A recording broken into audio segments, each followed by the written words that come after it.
오늘 본문은 종교와 생명이 얼마나 엄청난 차이가 나는가 하는 것을 만나는 그런 본문입니다. 이 본문을 주제는 너희는 돌아온 초월자다. 이건 뭐 꼭 성경만의 얘기는 아니에요. 이 세계 모든 신화는 그 영웅이 집을 떠나요. 집을 떠나가지고 온갖 고난을 겪어요. 그게 삶이에요. 삶은 저절로 쉽게 사라지지 않아요. 아프고 힘들게 사는 것이에요. 그 아픔과 고난을 지나서 돌아온 사람, 그 사람이 영웅이 되는 거예요.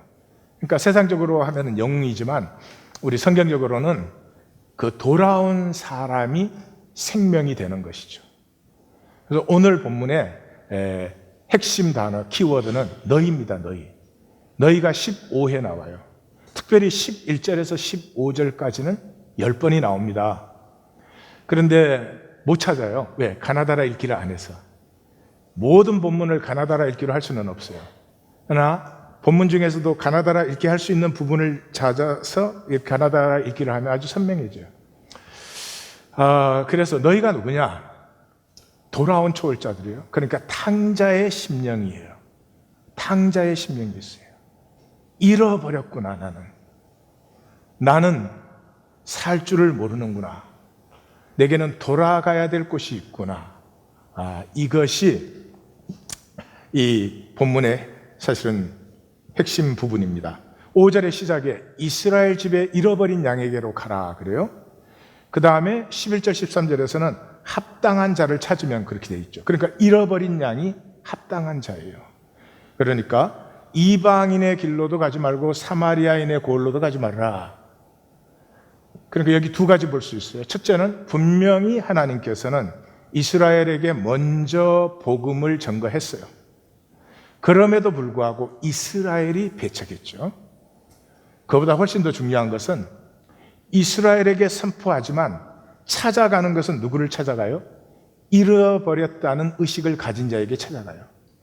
그 잃어버렸다는 의식은 우리가 보았지만 이사야 35장에 이 하나님의 긍휼이 우리에게 임하는 그 긍휼로 우리를 회복시키시는 그 꿈을 꾸는 자죠. 이것을 남은 자라고 해요. 그리고 이스라엘에게 남은 자에게로 가는 것은 나사렛 예수가 하나님의 긍휼을, 하나님의 가슴을 성육시키는 메시아라고 하는 것은 십자가에서만 선명하게 나타나요. 온전히 나타나요. 그래서 십자가 전까지는 예수님이 말하지 말라 그러죠. 그럼에도 불구하고 십자가 전에 예수님이 하나님의 긍휼과 하나님의 가슴을 성육시키는 메시아라는 것을 만날 수 있는 사람들은 누구예요? 이사야 35장의 꿈을 가지고 기다렸던 사람들이에요. 그래서 이 복음이 선포되면서 나뉩니다. 배척하는 사람과 영접하는 사람이 나뉘는 거죠. 자, 그들을 그렇게 보내시면서 두 가지 명합니다. 전파하라. 뭘 전파하라? 복음을. 복음이 뭐예요? 천국이 가까이 왔다.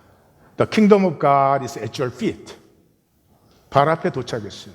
들어가면 돼요. 아무런 조건도 없어요. 들어가면 돼요. 그러나 이것은 어마어마한 용기를 필요로 합니다. 왜냐 그러면 평생 살아보지 못했던 나를 살아야 되니까. 다시 말씀드려요. 평생 우리는 나를 안 살려고 에너지를 썼어요. 내 안에 있는 사랑, 내 안에 있는 진실, 내 안에 있는 선함, 내 안에 있는 하나님의 형상의 온갖 좋은 것들을 세상은 우리에게 이렇게 말했죠. 그렇게 살 수는 없어. 그 참 좋지만 나중에 너 잘 돼서 그렇게 살아. 지금은 아니야. 그 지금이 오늘 지금까지. 용기를 필요로 해요. 그래서 8절에서는 돌아온 너희가, 지금 12제자 보내시잖아요. 12제자는 먼저 돌아왔잖아요. 잃은 자를 돌아오게 하라. 그래서 복음을 선포하면서 동시에 천국이 가까이 왔다는데 아무런 증거가 없으면 그 무슨 소용이 있겠어요? 그래서 증거를 보여줘. 증거가 뭐예요? 하나님 나라가 임했으면 회복이 나타나죠. 이사야 35장 회복이죠. 병든 자, 나병한 자, 죽은 자, 귀신 들린 자들이 회복된다. 그것을 주어라. 왜? 너희가 거저 받았으니까. 그러니까 여기에서 우리가 점검할 수 있어요. 우리가 부르심을 받았다면 10장 시작 기억하시죠? 10장 시작이 어떻게 했어요? 12제자를 부르사, 병든 자를 고치고 귀신을 쫓아내고 나병한 자를 깨끗게 하는 권능을 주시니라 그랬잖아요. 그러니까 부르심을 받았으면, 부르심은 성경적으로 구원받았다는 말이에요. 우리는 기독교에서는 구원받았다, 거듭났다라는 말을 주로 많이 쓰지만 그건 우리 필요대로고 성경은 부르심을 받았다. 로마에 있어 그의 성도로 부르심을 받은 자들에게 내가 구원받았으면, 내가 거듭났으면 분명히 나에게서는 선포와 증거와 권능이 나타나야 돼요. 받은 것이 있기 때문에 줄 것이 있는 것이죠. 그래서 점검을 하면 줄 것이 있나? 줄 것이 있나? 줄 것이 있습니까? 줄 것은 실체가 있어야 줄 것이 있어요. 여기 아이가 둘이 있어요. 둘이 아파요. 하나는 내 자식이야. 그럼 그 자식에게는 줄 게 많아요. 내 자식은 나에게 실체니까. 이건 다른 아이야. 안 됐고 도와주고 싶지만 나누어 줄 게 별로 없을걸요? 생각이니까. 오늘 기독교는 줄 게 없어요. 생각의 신앙이니까. 그래서 이상한 거 갖다 줘요. 뭐 스타킹 갖다 주고. 난 중국 선교하는데 왜 스타킹을 갖다 주는지 도무지 이해가 안 가는데 혹시 이해가는 분 있으세요? 마귀의 목적은 딱 한 가지예요. 우리를 현상의 종으로, 하나님의 형상으로 창조되어서 다스림을 위임받은 우리의 초월성을 못 보게, 모르게, 그리고 우리의 조건이 나의 전부예요. 조건이 나의 전부가 되면 우린 종이 되는 거예요. 우리의 다스림을 빼앗아 마귀가 자기가 왕노릇하는 거죠. 기독교도 자꾸 받았다 그래요. 제가 이렇게 말하면 나는 기독교가 아닌가 기독교인이에요, 제가. 그리고 제 생각에 제가 기독교를 제일 사랑하는 사람 같아요. 받았다 그래요. 구원 받았다 그래요. 은혜 받았다 그래요. 그런데 세상에 우리는 뭘 주고 있죠, 지금? 교리, 생각은 줄 수 있어요. 실체를 못 줘요. 사람은 보세요. 날 수 없어서 날아요. 사람의 사람다움은 초월성이 있어요. 조건이 사람이라는 세상 거짓에서 깨어 있어야 돼요. 그래서 9절 10절을 말씀해요. 너 소유, 너 예비, 뭐를 가진 것으로 살려고 하지 말아라. 이 세상 인생길 걸어가는데 뭘 예비해야지 갈 수 있는 것 아니다. 세상에서조차도 일꾼은 자기 먹을 건 받는 거 아니냐? 이 말이 뭐죠? 존재. 내 존재가 나를 부양하는 것이에요. 내 존재가 가는 곳에는 쓸 것이 있고 먹을 것이 당연히 있어요. 이 말을 이렇게 이해합니다. 거지같이 가난하고 불편하고 그렇게 살아라. 그런 말 아니에요. 그런 것에 너희가 의존된 것이 아니고 그것들이 너희에게 의존된 것이다. 그런 거죠. 아버지의 부여를 누려라. 넌 아버지의 생명을 갖고 있지 않니? 하나님 창조한 세상에 내가 내 인생길을 가요. 내가 가는 게 중요하지. 가기 전에 계란 삶아야 되고 우리 집 여행의 수준이 적나라하게 드러나고 있는 그런 시간이에요. 데이비드 호킨스라고 그 인지심리학에서는 좋아하든 싫어하든 무시할 수는 없는 사람이에요. 그래서 그분의 의식혁명이라는 책 중에서 돈에 관한 부분을 잠깐 듣겠습니다. 부는 중요한 주제다. 우리의 삶이 부에서 직접적인 영향을 받을 뿐 아니라 부라는 주제를 통해 돈에 대한 우리의 감정과 생각, 마음가짐을 너무나 쉽고 빠르게 알 수 있기 때문이다. 한정적 신념 체계와 부정적 생각, 부정적 감정을 품고 있는 마음에게 돈은 문제다. 돈은 끝없는 걱정과 불안, 체념과 절망의 근원이거나 허영과 자부심, 오만, 옹졸함, 질투, 부러움의 근원이다. 최악의 경우에는 이 모든 부정성이 낳은 결말로 재정적 한계와 부족, 박탈감을 느낀다. 부라는 삶의 측면에서 사람들은 공포와 한계에서 나온 난 못한다는 느낌에 대해 말을 삼가려고 돈이라는 문제 자체를 회피하고 어쩔 수 없이 낮은 사회 경제적 지위로 물러나 앉는다. 무의식은 자기 딴에 우리가 받을 만하다 싶은 것을 우리에게 안긴다. 죄책감이 쌓여 내가 나를 보는 관점이 좁고 한정되어 있으며 인색하다면 무의식은 그에 맞는 경제적 상황을 안겨준다.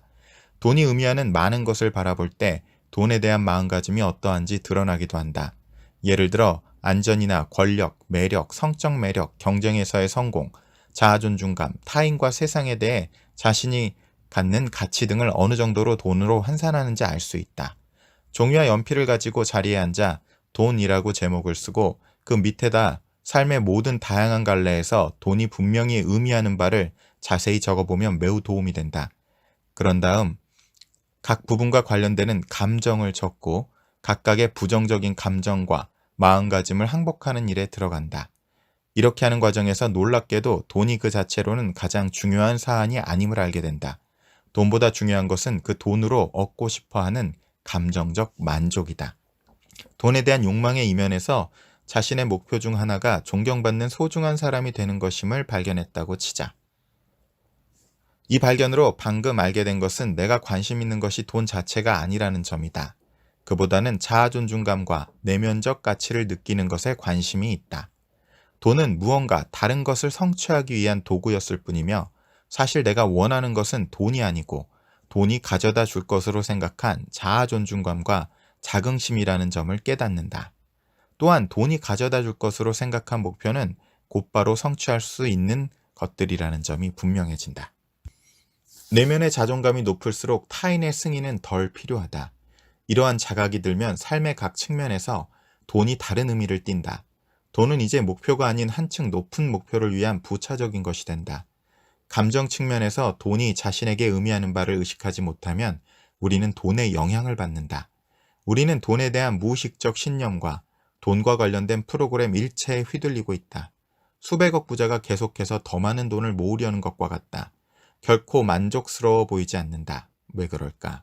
그는 돈이 자신에게 정말로 의미하는 바를 살펴보기 위해 멈춰서 본 적이 전혀 없기 때문이다.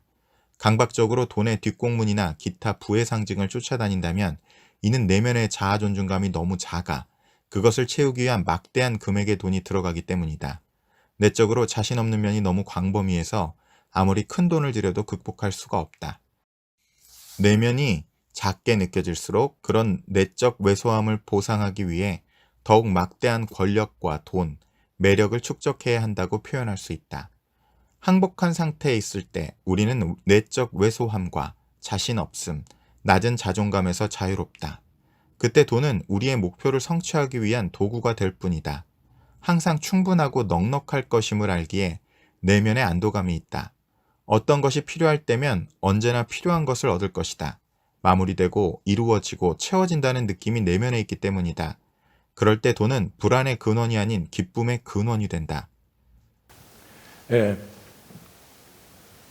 돈을 원해요. 근데 세상에 돈을 원하는 사람은 아무도 없어요. 돈으로 가지고 올 수 있는 걸 원하죠. 돈이 있으면 사람들이 인정도 해주고, 돈이 있으면 내게 힘이 있는 것도 느껴지고, 무기력하지 않고 등등등이죠. 근데 사실은 그것들은 돈을 통해서 내가 얻는 것보다 내 자신이 직접 얻는 것이 훨씬 쉽고 더 강해요. 내가 내 내면을 자세히 보면은 내 안에는 무한한 사랑과 선함과 하나님의 형상의 모든 좋은 것들이 들어있어요. 성령의 열매들을 맺을 수 있어요. 근데 어디에 쏘가 있어요? 돈이 준다고 쏘가요. 이건 허상이죠. 돈에게 권능을 주는 순간 존재는 끝장이에요.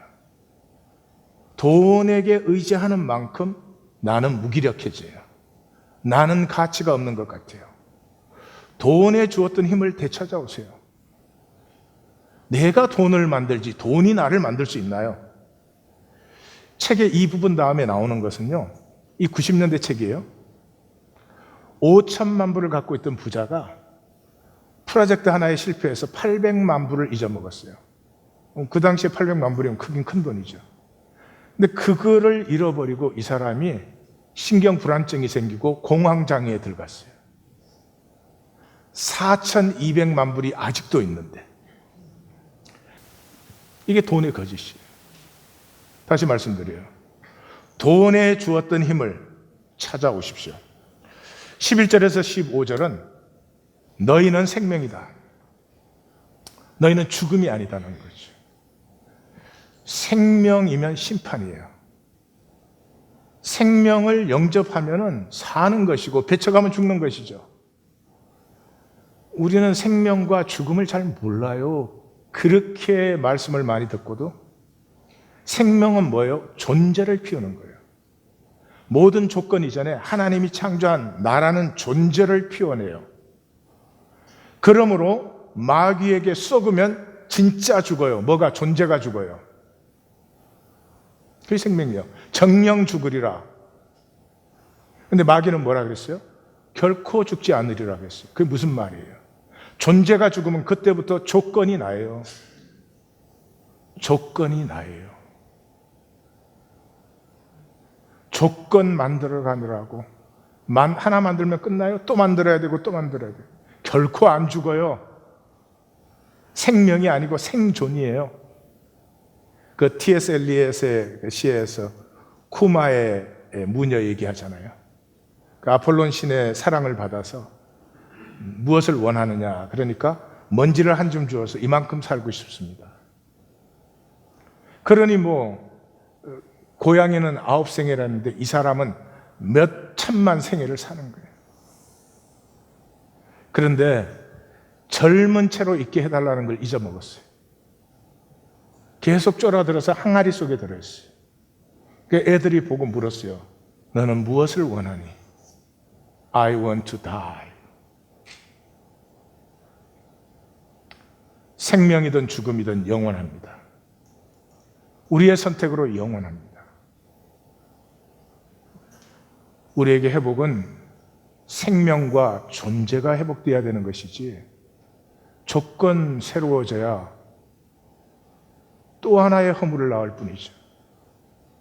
좋은 조건이 생기면 그 다음에는 더 좋은 조건이 생겨야 만족이 돼요. 11절에 합당한 자를 찾아 떠나기까지 거기에 머물라. 합당한 자라는 말이 악시아스, 월디라는 말이에요. 잃어버렸다는, 내가 잃어버렸다는, 나는 삶을 살 줄 모르는구나, 내 생애를 허무하게 내 스스로 종로로 하는구나 하는 의식이 있는 자를 찾으라는 것이죠. 그리고 떠나기까지 거기에 머무르라는 거죠. 뭐예요? 관계를 맺으라는 거죠. 왜? 씨앗으로 가꾸기 위해서. 여기 쌀 억만가마니가 있습니다. 여기에 벼 한 홉이 있어요. 세상에서는 이 가치가 비교가 안 됩니다. 그러나 하나님 나라에서는 쌀 억만가마니는 아무런 가치가 아니에요. 쌀은 생명이 없는 거예요. 먹어서 없어지든지 썩어서 없어지든지 없어지는 것밖에는 없어요. 그러나 벼 한 홉은 이걸 심으면 30배, 60배, 100배가 열리고 그것에서 또 30배, 60배, 100배가 열려요. 하나님의 관심은 씨앗을 만드는 데 있어요. 거기에 너희가 들어가서 평안을 빌라. 평안은 모든 복의 뿌리예요. 예, 평안한 남편은 아내가 뭘 실수를 해도 오히려 위로해 주겠죠. 그 아내도 그러겠죠. 평안은 저주도 복으로 바꾸어요. 평안은 혼돈과 공허와 흑암에 있는 자리에서 조화들을 피워내요. 평안이 없으면 어떤 조건을 만들어도 복이 되지 않아요. 그 집이 합당하면 너희 평안이 임할 것이고 합당치 못하면 너희 평안이 너희에게 다시 온다. 잘 보세요. 세상은 삶이란 관계예요. 관계는 어디서 시작해요? 인사에서 시작해요. 그런데 세상 인사에 진실이 있어요. 안녕하세요 이럴 때 정말 저분이 안녕한가, 몸과 마음이 평안한가 그런 관심을 가지고 안녕하세요 이런 분 봤어요? 제가 침교실에 가서 성도님 보고 안녕하세요 이러는 건 나 바쁘니까 빨리 지나갑시다 이런 얘기예요. 인사가 거짓이니 세상에 무슨 관계가 생명 관계가 돼요? 그런 것 없어요. 하나님의 자녀, 하나님께 돌아온 사람, 자기 생명, 하나님이 창조하신 생명이 자기 유업으로 회복된 사람은 인사가 실제예요. 그 평안을 빌면 그게 인격화돼요. 관계를 통해서. 그것이 인격화되면 그곳에 주님의 임재가 나타나요. 얼마나 복된 것이죠. 그거를 배척해요. 그럼 어떻게 되는 거예요? 그래서 14절은 너희라는 단어가 4번 나와요. 너희를 배척하고 너희 말을 거부하면 너희가 그 집에서 나가고 너희 발의 먼지를 떨어버려라. 잘 보십시오. 우리가 천국이에요. 내가 부르심 받은 자라면, 하나님의 자녀라면 내가 천국이에요. 내가 심판이에요. 이 땅에 내가 말하고 사는 그 삶을 받는 자는 생명의 복이 있지만 그거를 배척하는 자는 생명을 배척해요. 종교는 이걸 뭘로 만들어놨어요? 하나님의 거지들이에요, 대부분. 어떻게 하나님한테 싹싹 빌어갖고 뭐 좀 좋은 걸 얻으려고. 아버지가 온 세계를 다스리는 다스림을 위임하셨는데 나를 모르고 조건의 종이 되는 거죠. 그래서 15절에서 주님이 그렇게 말을 해요. 내가 진실로 말한다. 주님이 진실로 말을 해요. 뭐를 말해요? 너희를 배척한 심판이 소돔과 고모라에 대한 심판보다 더 크다는 거죠. 왜요? 이제는 이 사람들은 하나님의 긍휼이 삶의 실체, 성육된 것을 가지고 와서 전하는 사람들이에요. 그래서 우리가 이 땅의 심판주체예요. 이게 기독교 안에 얼만큼 진실일까요? 말하는 제가 부끄럽습니다. 우리 점검해 볼 수 있어요. 내 소속은 정말 하나님의 나라냐 이 세상이냐. 그럼 뭘 보면 알 수 있어요? 내 불행을 점검하면 알 수 있어요. 나는 뭐 때문에 불행해야 하나? 난 성공 못하고 나는 부자 아니고 나 사람들에게 인정 못 받는 것 가지고 내가 불행한 것, 그럼 이 땅의 소속이죠. 내가 불행한 것은 내 삶의 아픔과 고난을 지나면서 보니까 만물이 아파하고 있어요. 만물이 아파하고 있어요. 아버지 어느 때까지입니까? 바울은 이렇게 말하죠. 피조물이 다 이제까지 함께 탄식하며 함께 고통을 겪고 있는 것을 우리가 알아요. 하나님의 자녀가 되면 제일 먼저 보이는 것이 만물이 이렇게 아픈데 하나님의 긍휼은 어느 때에 임하실 것인가? 이것이 나의 불행이면 하나님 하늘 소속이에요. 우리는 생명이 되어 집에 돌아온 이들이에요. 생명이 권능이고 생명이 심판이다. 착각하시면 안 돼요. 이걸 파워 포지션이 됐다 그렇게 생각하면 안 돼요. 진짜 권능은요, 힘 안 쓰는 게 진짜 권능이에요. 예.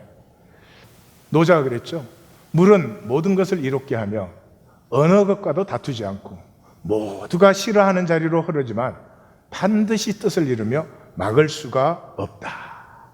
마귀는 이러한 우리의 참 권능을 어떻게 없애버려요? 높아진 생각. 이게 마귀의 저주예요. 하나님같이 내가 판단하고 내가 심판하고 남도 내가 맞는 것처럼 만들려고 하고 참 피곤한 삶이죠. 생각은 높을수록 무기력해요. 남편의 생각이 아내에 대해서 높으면 굉장히 무기력하게 느끼죠. 왜? 바꾸고 싶은데 바꿔지지 않잖아요. 생각을 낮춰요. 뜻을 높이세요. 생각은 현상에서 나오는 것이고 뜻은 존재에서 나오는 것이죠. 우리의 착각이 어디에 있어요? 생각이 우리는 사실에서 나온다고 생각해요. 저 사람이 나쁘니까 내가 나쁘다고 생각한다 이렇게 생각을 해요. 웬 생각이 이렇게 많이 나오냐? 생각은 사실에서 나오지 않아요. 내 감정에서 나와요. 내 감정에서 나와요. 감정에서 나왔기 때문에 반드시 논리화를 시켜요. 자기 생각을 자기가 정당하게 만들어요. 사실에서 나왔으면 논리화 시킬 필요가 없죠.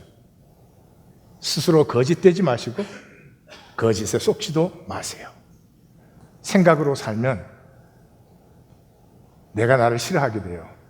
왜냐 그러면 사는 게 꼼수밖에 없어요. 꼼수. 하나님의 형상을 가진 우리는 요령으로 살면 내가 나에게 싫어져요.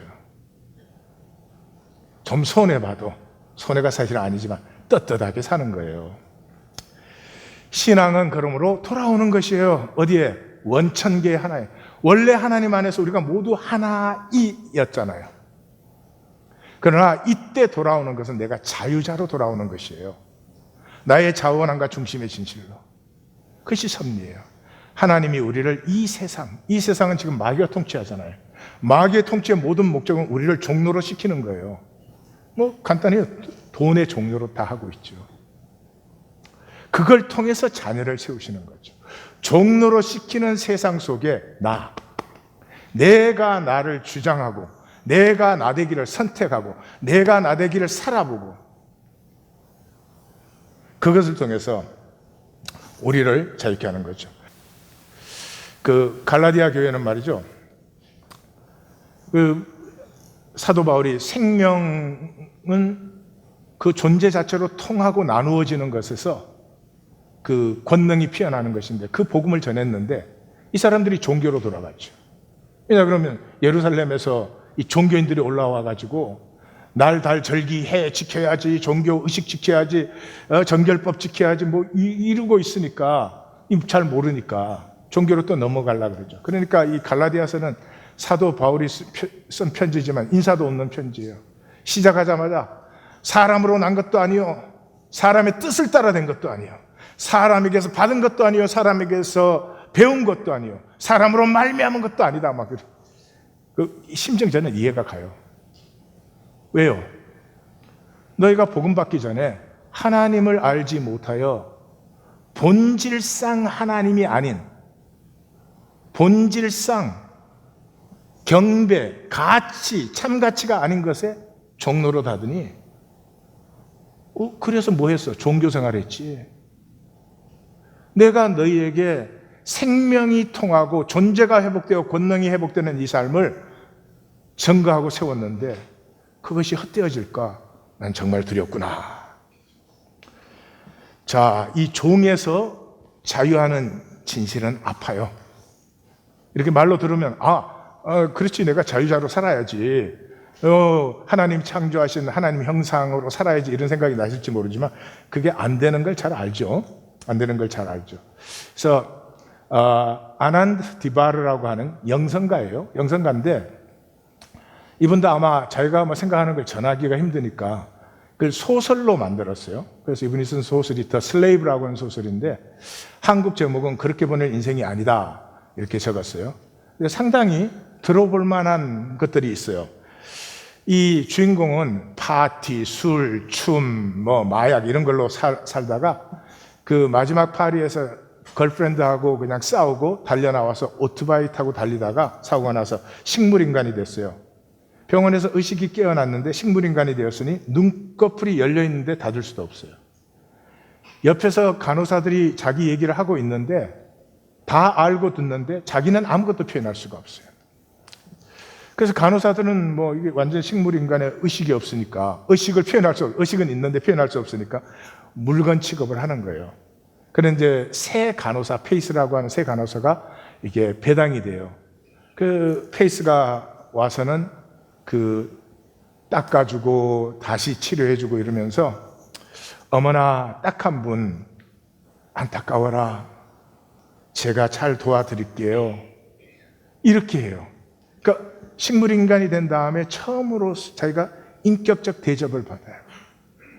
그래서 고맙다고 표현하고 싶고 좋다고 표현하고 싶은데 표현할 길이 없어요. 그러니까 막 짜증이 올라와요. 근데 짜증이 나는 그 순간에 자기 속에서 영혼의 목소리가 들려요. 우리 평생에 갖고 있는 것이에요. 우리 평생 안 듣고 못 들어요. 왜요? 태어나면서부터 우리가 억누르니까. 선하고 싶어요. 아름답고 싶어요. 나누고 싶어요. 그렇지만 세상 속에서 우리는 그렇지만 그렇게 살면 못 살아. 죽어. 더 이렇게 거짓을 배웠어요. 당장 손해가 되는 것 같지만 아닙니다. 이미 내 안에 있는 선과 의를 반발자국이라도 걷는 동안 내 존재는 그만큼 강건해지고 내 존재가 강건해지는 만큼 나의 다스림의 권세가 확장되는 것인데 평생을 종으로 사는 것이죠. 영혼의 목소리가 딱 들려요. 익숙해지는 게 좋아. 응? 내가 무슨 짓을 했는지 스스로 똑똑히 봐. 너 스스로 노예가 되어서 이제는 너 죽을 수도 없어. 그러니까 이 주인공이 이게 다 내 잘못이야? 내 잘못만 때문에 이렇게 된 것이야? 예, 그럽니다. 그러니까 아무도 너를 어떻게 느끼라고 말하지 않았지. 그렇지만 부모님도 선생님도 친구도 이 세상도 다 나를 화나게 만들었어. 나에게 공평하게 대접하는 사람은 아무도 없어. 그러니까 영혼의 목소리가 맞았어. 그건 맞아. 그러나 그런 상황에 대해서 어떻게 생각할지, 어떻게 느낄지 너는 자유가 있었지. 근데 너는 늘 탓만했지. 너는 상황과 타인의 노예로 살아왔고 지금은 그 결과야. 굉장히 아프죠, 그렇죠? 근데 이제 목욕하는 날이 왔어요. 페이스가 들어오더니 오늘은 목욕하는 날이에요. 제가 당신을 다 닦아드릴게요. 이래요. 그러니까 막 너무 수치스럽고 무기력하고 막 당황하고 그러잖아요. 그럼 뭐 표현할 수 없으니까. 근데 이제 그 옷을 다 벗기고 당신은 참 젊고 잘생겼는데 안 됐어요. 그 다음은 직접 들어보겠습니다. 당신에게 의식이 없길 바래요. 가엾은 사람. 난 의식이 있다고. 이미 떠났는데 육체만 남아있다고 믿어요. 젠장, 아니라니까. 난 여기 있다고. 당신 말을 들을 수 있고 당신을 볼 수도 있다고. 아직 당신이 거기 있다면 엄청 외로울 것 같아요. 그녀는 잠시 생각에 잠겼고 한 줄기 눈물이 천천히 뺨을 타고 흘러내렸다. 있잖아요. 저도 외롭답니다. 남편이 몇 년 전에 세상을 떠났거든요. 그녀는 하얀 옷소매로 눈물을 닦아냈다. 그 후로 내내 무기력한 느낌이고 매우 두렵고 불안해요. 스펀지로 몸을 닦아주며 그녀는 계속 말을 이어갔다.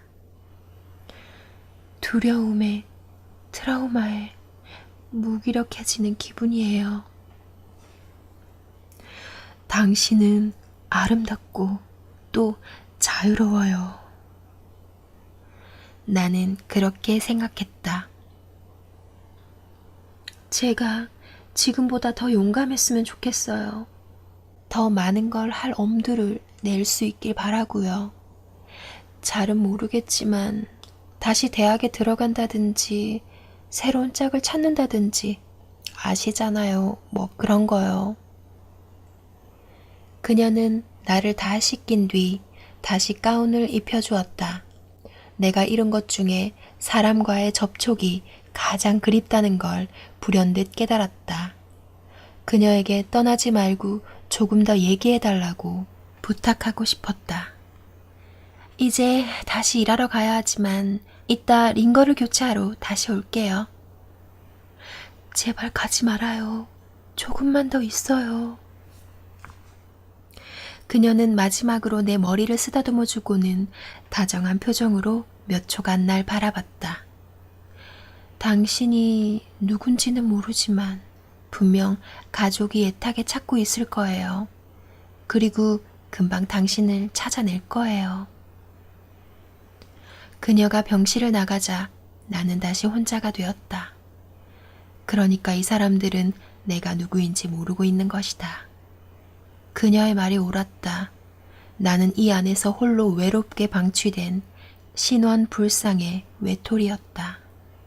그리고 이제야 모든 게 내 탓이라는 걸 깨달을 수 있었다. 페이스의 말을 들으면서 당신은 아직 아름답고 자유해요. 도전할 수 있는 걸 보아요. 근데 자기에 대해서는 안 보았죠. 왜? 도전하는 건 용기도 필요하고 어렵고 힘든 일이니까. 영혼의 목소리가 들려옵니다. 점점 더 아프죠. 페이스를 봐. 내가 그토록 원하는 자유를 가졌지만 얼마든지 도전할 수 있지만 두렵다, 트라우마가 있다, 무기력하다고 스스로 포기하고 있지 않느냐. 니체가 그런 말을 했어요. 대중이 듣고 싶어하는 말이 아니라 들어야 할 말을 해야 한다. 이게 선지자의 임무예요. 하나님의 말씀이 선포되고 있다면 듣고 싶지 않습니다. 의식을 얘기하지 않아요. 의식은 그 설교 듣고 즐길 수도 있어요. 그러나 무의식적으로는 싫어합니다. 왜요? 부담스러우니까요. 나를 고치라고 말하니까요. 계속 그렇게 살아서는 안 된다고 말하니까요. 그것이 이스라엘 역사에 참 선지자는 배척하고 거짓 선지자는 단 한 번의 예도 없이 환영한 이유입니다. 영혼의 목소리를 듣지 않습니다. 왜냐하면 진실을 얘기하니까요. 그래서 우리는 원천을 상실했어요. 영혼의 목소리를 억눌렀기 때문에 내가 누구인지 어디서 왔는지 그리고 돌이키지 않아요. 생명에 대해서 말할 게 많지만 간단히 말해도 어마어마해요. 정자가 4억 개가 출발을 해요. 그 중에서 도착하는 건 200개 정도예요. 그 중에서 성공하는 건 1개, 아주 가끔씩 2개가 되기도 해요. 이러한 여정을 끝까지 치러내려고 하면은 여기에는 위대한 신념이 있어야 돼요. 우리가 하나님을 혹시 다시 만나게 된다면 그때 알 것입니다. 하나님이 마음대로 보는 게 아니라 우리가 자원했던 것을. 하나님, 저 아픈 세상에 왜 저렇게 아파야 되죠? 저를 좀 보내주세요. 복이 되고 싶어요. 왜 저렇게 어둡지요? 어둡지 않은 것을 나누어 주고 싶어요. 그뿐만 아니라 포기하지 않는 용기가 없으면 그 4억 마리에서 하나 남는 여정을 올 수가 없습니다. 대부분의 우리는 분노의 노예들이 되어 있습니다. 큰아들이에요. 이 세상에서 제일 불쌍한 사람이 큰아들이에요. 가장 안타까운 사람이에요. 예. 이 땅의 생명으로 태어나면 스스로 갈등하고 스스로 선택하고 스스로 책임져야 됩니다. 그것이 생명이 피어난 유일한 길입니다. 편하게 여기가 좋사오니 그러고 앉아있으면 생명은 자라는 게 아닙니다. 그러나 그건 힘들잖아요. 상황과 남에게 길들여지는 건 얼마나 좋은 일이고 쉬운 일입니까? 세상이 원하는 대로 맞춰주고 칭찬 듣는 거죠. 자유하게 태어나지만 내가 자유한 하나님의 유업자가 되는 것은 아픔과 고난을 스스로 선택하는 용기, 그것은 내게서 나오지 않습니다. 내 영혼의 목소리를 들을 때, 내 안에 있는 진실을 내가 무시하지 않을 때, 아무리 힘들고 어려도 나는 선하고 싶고 아름답고 싶고 나는 복이 되고 싶고 나는 아직 얼마든지 사랑할 수 있는, 저 사람이 나를 어떻게 괴롭혀도 여전히 나에게는 사랑할 수 있는 가능성이 남아있는 이 영혼의 목소리를 듣지 않고는 안 됩니다. 그럼 우리는 왜 그런 존재가 됐을까요? 인간 삶의 악순환의 고리죠. 또 들어보겠습니다. 그럼 이게 다 부모님 탓이 되네? 내 말을 똑바로 들어. 부모에게도 상처가 있었을 것이고 아는 걸 가지고 최선을 다했을 거야. 그들도 부모에게 배웠고 부모의 부모 역시 그들 부모에게 배웠지. 악순환이로군. 하지만 끊을 수 있는 악순환이지. 하지만 끊을 수 있는 악순환이지. 정말? 어떻게? 전부 새로운 얘기였다. 하지만 어떤 면에서는 예전부터 잘 알고 있는 이야기인 듯 너무나 알기 쉬웠다. 흥미가 동했다. 탓할 누군가를 찾지 않으면 돼. 사실 죄책감이란 다른 사람에게 거절당하는 두려움, 어린 시절 부모에게 거부되었을 때 삶이 위험해진다는 데에서 비롯된 두려움일 뿐이야. 부모는 그 죄책감을 이용해서 자신들이 옳다고 생각하는 대로 네가 행동하게 했지. 잘 먹지 않으면 나쁜 아이야. 착하게 행동하지 않으면 사랑하지 않을 거야. 거짓말하고 욕하는 아이는 다들 싫어해. 라고 말이야. 그게 다 효과가 있었잖아. 당연히 효과가 있지. 죄책감은 사람을 조정하는 탁월한 방법인걸. 근데 죄책감이 없다면 모두가 자기 좋을 대로 하면서 살고 서로 물고 죽이고 하지 않을까? 죄책감을 느끼면서도 사람들은 서로를 죽이지. 그건 죄책감이 무의미하다는 걸 증명하는 것이고 인간은 자신과 자유에 대한 책임을 지는데 실패한 거야. 자기 삶의 책임을 지는데 성공한 사람은 운명을 스스로 만들어간다는 걸 깨닫고 자신이 내리는 결정 하나하나가 미래를 만든다고 생각하지. 또 자신의 모든 행동에 책임을 지지만 완벽하지 않으니 실수할 수 있다고 생각하지. 그러면 실수를 하더라도 자책하지 않아. 실수를 만회할 수 있다면 만회하고 만회할 수 없더라도 이미 벌어진 일은 돌이킬 수 없다는 걸 알지. 죄책감하고는 상관없이 말이야. 모든 트라우마와 상처에도 불구하고 언제든 인간은 더 나은 삶을 살기로 선택할 수 있어. 반대로 자신을 파괴하는 삶을 선택할 수도 있고. 나 같은 사람도 잠깐 이쯤에서 멈추자. 이걸 이제 알아봐야 무슨 소용이야. 이미 불구가 되어 여기에 누워있는 마당에. 아무리 슬프고 화가 나도 어쩔 도리가 없는데. 아직도 무엇을 생각할지, 어떻게 느낄지 선택할 자유가 있잖아? 어이가 없군. 지금 당장은 그쪽 입을 닥치게 하는 쪽을 선택하겠어. 나 자신을 가엾이 여기고 슬퍼하고 증오하고 우울해하는 쪽을 선택하겠다고. 원하는 대로 살 수 있는 자유가 있었는데도 나는 술을 마시고 마약하는 걸 선택했고 망할 놈의 의식만 남은 식물인간이 되어 이 지경에 이르는 걸 선택했다고. 나는 오늘은 기어코 모든 희망을 버리려고 한다. 거참 못된 생각을 하네. 내가 원하는 건 생각을 멈추고 그냥 죽어버리는 것뿐이야. 예, 우리가 원하는 것은 힘들고 귀찮고 도전이 되는 것은 피하고 싶은 것입니다. 너무 오래되었고 너무 익숙해졌습니다. 그러나 진실은 식물인간도 자유가 있죠. 어떻게 느낄지 어떻게 생각할지는. 하물며 우리는 무한한 자유의 가능성이 아직 우리에게 있습니다. 살면 됩니다. 멀리 미리 걱정하지 마십시오. 지금 당장 내가 새롭게 할 수 있는 작은 한 걸음을 떼시면 됩니다. 그건 원하지 않죠. 왜? 쉽게 살고 싶으니까. 쉽게 살고 싶으면 돈이 신이죠. 돈으로는 뭐든지 할 수 있을 것 같으니까. 아니요. 돈으로 할 수 있어요. 그러나 그것이 내가 원하는 것을 갖다 주지는 않아요. 비싼 물건을 많이 샀다고 행복해지는 건 아니라 이 말이에요. 부모님이 이제 드디어 얘를 찾아가지고 방문을 하게 됐습니다. 그 단장을 부모님 온다고 페이스가 와가지고 머리도 빗겨주고 이래요. 그런데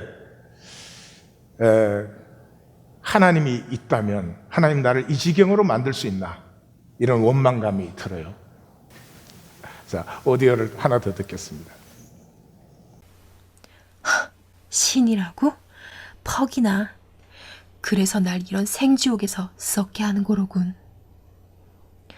왜 사람들에게 나쁜 일이 생기는지는 잘 모르겠어요. 하지만 신은 사람을 통해 사람을 돌보는 것 같아요. 그래서 저는 간호사가 된 거고요. 저는 신을 도와 사람들을 돌보고 있다고 상상해요. 사람들은 가끔 절망에 허우적거릴 때 신이시여 왜 저를 돕지 않으시나이까 라고 말하곤 하니까요.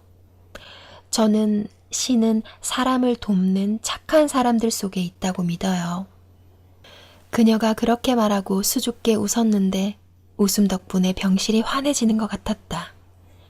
그녀가 회진을 오는 순간만큼은 호사를 누리며 안정을 찾을 수 있었다. 하지만 너무 짧았다. 다 됐네요. 다음에 봐요, 로미오. 그녀가 몸을 숙여 내 뺨에 입을 맞추고 서둘러 병실을 나갔다. 안에서 피어오르던 따뜻한 사랑의 빛이 한 가지 생각 때문에 맥없이 사라졌다. 부모님이 오고 있다니. 내 깊은 영혼의 생각이 옳았다. 인생은 모순으로 가득 차 있다. 부모님이 너무도 그립지만 그것만큼이나 원망스럽다. 어머니가 너무나 보고 싶지만 이런 내 모습을 보면 무척 고통스러워 하시겠지. 내가 부모님을 용서할 수 있으면 좋겠다. 부모님이 나를 용서할 수 있길 바란다. 라우라도 함께 오는 걸까? 용서, 죄책감, 원망에 대한 엇갈린 감정들을 추스려 보려고 애를 쓰고 있자니 밤이 찾아왔고 지쳐 잠이 들었다. 예, 이분은 물론 에제르라고 하는 성경 단어를 쓰지는 않았지만 우리는 에제르를 같이 봤죠. 에제르. 하나님은 직접 역사하지 않습니다. 에제르를 통해서 역사합니다. 하나님의 실제는 우리 사이에서 체험되어야 됩니다. 두세 사람이 내 이름으로 모인 곳이 임재가 있고 하나님의 생명 역사가 체험되는 자리입니다. 사라졌어요. 2020년 우리는 여기로 들어갑니다. 에제르는 말씀으로밖에 세워지지 않습니다. 동정심으로 안 됩니다. 내 능력으로 구제해서 되지 않습니다. 두세 사람이 내 이름으로 모인 곳, 내 말씀으로 생명이 통하는 곳. 만약에 인생을 다시 산다면 참 내가 살아온 인생이 내가 믿을 수가 없을 거야. 내가 저렇게 살았어? 내가 그거 아무것도 아닌 걸 저렇게 두려워했어? 아니 정말 저렇게 비겁하게 살았나? 사람 보고 헬로하는 것도 두려워했네? 에이, 저거 나가 아닌 것 같아. 그렇게 분명히 느끼실 거예요. 그럼 만약에 두 번째 다시 산다면 절대로 포기 안 하실 거예요. 어떤 불안과 두려움이 있어도 시도조차도 하지 않는 이런 거 없을 거예요. 열등의식에 절대 쏟지 않을 거예요. 어떤 조건과 수치심이 와도 누가 나를 창조하셨고 나에게 무엇이 있고 나에게 어떤 가능성이 있는지를 본다면 어려울수록 나를 사랑하고 더 축복했을 거예요. 모든 상황을 도전으로 받았을 거예요. 그 올림픽 나가는 대표 선수처럼. 예, 얼마나 열심히 훈련을 받겠어요. 그러니까 상황이 어려울수록 아주 더 신나게 삶을 상과 한번 부딪혀 봤을 거예요. 모든 관계를 복으로 받았을 거예요. 뭐 코치가 너무 센 사람이 있으면 그 코치가 나쁜 사람이라고 그러지 않을 거예요. 나를 이 올림픽에서 금메달 따게 만들려고 하는 사람이죠. 예. 불행하게도 그러나 반복이 없습니다. 이 세상에 가장 거짓이 윤회설입니다. 성경은 생애의 절대성을 얘기하고 있습니다. 그것이 천국과 지옥이 있는 이유입니다. 이 생애가 하나님 안에서 나를 결정하는 시간입니다. 하나님의 최고를 나에게 주셨고 내가 무엇을 하든지 하나님은 모든 것으로 함께 하시고 여호와 이레로 함께 하시고 합력하여 선을 이루십니다. 지금입니다. 지금이 돌이킬 수 있는 시간입니다. 지금이 내 영혼의 목소리를 들을 수 있는 시간입니다. 그러나 이것이 어렵죠. 내가 살아온 길을 돌이키는 건 내가 죽잖아요. 뭐가요? 에고가. 그래서 우리는 어떻게 해요? 생각으로만 돌이켜요. 삶은 돌이킬 수가 없으니까. 여기에 뭐가 들어있어요? 기독교에 오해가 들어있죠. 뭐예요? 십자가상의 강도. 마지막 순간에 생각만 바꾸면 구원받는다. 아니요. 생각은 실체가 아니에요. 생각 억만 번 바꿔도 구원 아니에요. 두 강도 중에 참혹하게 죽어가는 예수 안에 그 고통 속에서도 누구를 저주하지 않고 어떤 괴로움으로 인한 악한 괴계가 나오지 않고, 이 베드로의 증거죠. 그것을 보면서 예수 안에 있는 선과 의를 봤어요. 왜 보였어요? 그분은 평생 그것을 추구하고 산 사람이에요. 그 순간에 보인 거 아니에요. 성탄이 무엇입니까? 예수님이 벌거벗은 생명으로 소유 없이 예비 없이 비겁하게 살지 맙시다. 어떻게 소유와 예비가 내 존재보다 앞설 수 있어요? 뜻을 정하면 따라오는 거죠. 소유 없이 예비 없이 짐승의 밥통에 오셨어요. 존재 자체로. 그 자유를 로마가 막을 수 없었어요. 사도 바울은 갈라디아 교회에 이렇게 결론을 내립니다. 그리스도께서 우리를 자유롭게 하려고 자유를 주셨으니 그러므로 굳건하게 서서 다시는 종의 멍에를 매지 말자. 아마 이 세상에서 에이브라함 링컨 싫어하시는 분은 없을 거예요. 링컨이 이렇게 말했습니다. 우리 모두에게는 앞으로 나아갈 의무가 있다. 우리 모두는 절망감을 넘어 나아갈 의무가 있으며 나는 그 의무가 부르는 소리를 늘 들었다.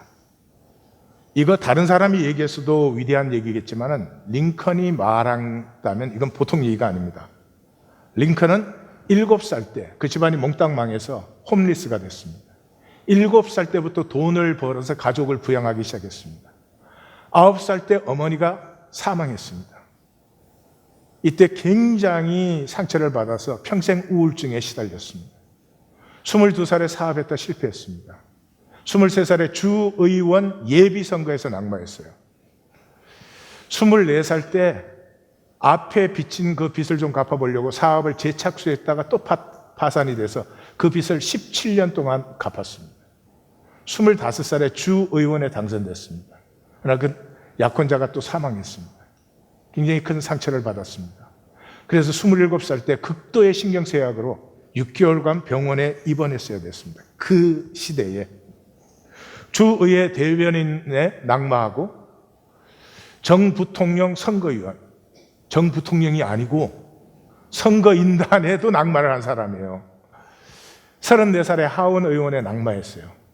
37살에 하원 의원에 당선됐습니다. 39살에 재선에 실패했어요.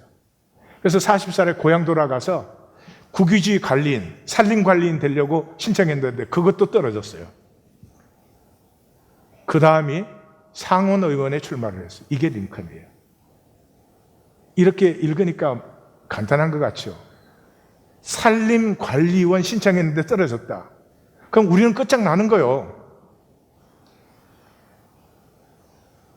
더 이상 살기 싫다. 근데 상원의원에 나가요. 떨어져요. 47살에 부통령 후보에 지명전에서 낙마합니다. 49살에 상원의원에 재출마했는데 또 떨어졌습니다. 51살에 미국 대통령에 당선되었습니다. 54살에 미국 대통령에 재선되었습니다. 56살에 이런 사람을 세상은 두지 않죠. 그는 이렇게 말했습니다. 내가 걷는 길은 험하고 미끄러워서 나는 자꾸만 미끄러져 길 밖으로 넘어지곤 했다. 그러나 나는 내 자신에게 길이 약간 미끄러울 뿐이지 낭떠러지는 아니야 라고 말했다. 내가 누굽니까? 성경을 믿으십니까? 나는 하나님의 자녀입니다. 예수님의 친구입니다. 나는 예수님과 한 몸입니다. 내가 거룩한 자입니다. 죄로부터 완전히 용서받았습니다. 나에게는 열등의식과 수치와 죄책감이 있을 수가 없는 사람입니다. 나는 하늘에 속한 자입니다. 나는 영원한 자유자입니다. 내 결정을, 내 가는 길을 막을 수 있는 것은 어느 것도 없습니다. 나는 하나님의 걸작품입니다. 나는 이 땅에 어떤 일을 합니까? 나는 빛과 소금이 됩니다. 나는 주님의 증인이 됩니다. 나는 화목케 하는 자. 모든 것이 갈라져 있는 이 땅에 화목케 하는 자가 됩니다. 나는 하나님과 함께하는 동역자입니다. 천국의 주님과 함께 앉아서 모든 것을 심판할 자입니다. 나는 주님 안에서 모든 것에 능한 자입니다. 이 나는 실체입니까? 종교의 생각뿐입니까? 오늘 우리가 한번 꼭 부딪히기를 원합니다. 기도하십시다. 우리 간절한 마음으로 함께 기도합니다.